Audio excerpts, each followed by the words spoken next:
আপনাদেরকে দেখাবো। আজকে আমি ধুন্দুল ভাজি করলাম। দেখেন, আমি ভাজি করে ফেলেছি, অবশ্য ভাজিটা হয়েই গিয়েছে।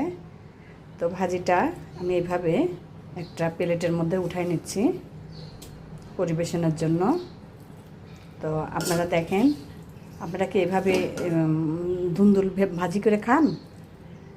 তো আমরা খাই এভাবে ভাজি।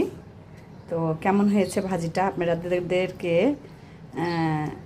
একটু দেখাচ্ছি, দেখে বলবেন কেমন হয়েছে।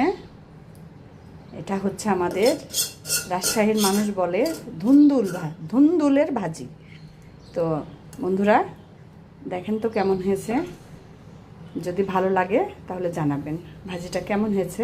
এটা আপনাদের জন্য করেছি আমি। দেখেন, তো ভালো থাকবেন। আসসালামু আলাইকুম।